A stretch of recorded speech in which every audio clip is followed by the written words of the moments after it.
लाडकी बहीण संदर्भात एक महत्त्वाची बातमी। योजनेचा हप्ता जमा व्हायला सुरुवात झाली। केवायसी पूर्ण झालेल्या महिलांनाच हप्ता यायला सुरुवात झाली आहे। लाडकी बहीण योजनेचे पैसे खात्यात जमा झालेले आहेत। अनेक लाडक्या बहिणींच्या खात्यावर पैसे जमा झालेले आहेत। 2 महिन्यांचे 3000 रुपये खात्यात जमा होण्यास सुरुवात झालेली आहे। राज्य मंत्रिमंडळाच्या बैठकीला आता सुरुवात झाली आहे। मंत्रिमंडळातील सर्व मंत्री बैठकीला उपस्थित आहेत।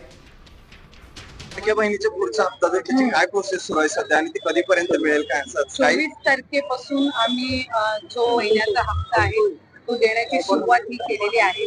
मधले हे 1-2 दिवस सुट्टीचे असल्यामुळे त्यावेळेला थोडी ती प्रोसिजर 1 दिवसासाठी आम्हाला घेतला होता।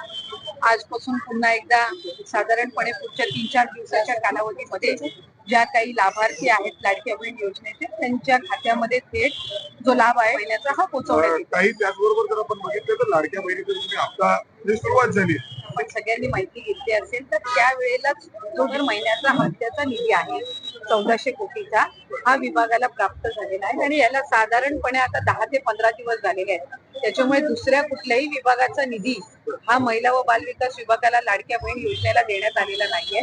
हा साधारणपणे दर महिन्याच्या हप्त्यासाठीचा जो निधी आहे हा 10 दिवसापूर्वी आम्हाला प्राप्त झाला आणि आचारसंहितेच्या कालावधीमध्ये 1-1.5 महिन्याच्या कालावधीमध्ये जो लाडक्या बहिणीचा हप्ता आचारसंहितेमुळे स्थगित होता त्याची सुरुवात आम्ही केलेली आहे आणि याचा दुसऱ्या कुठल्याही विभागाच्या निधीशी काही संबंध नाही।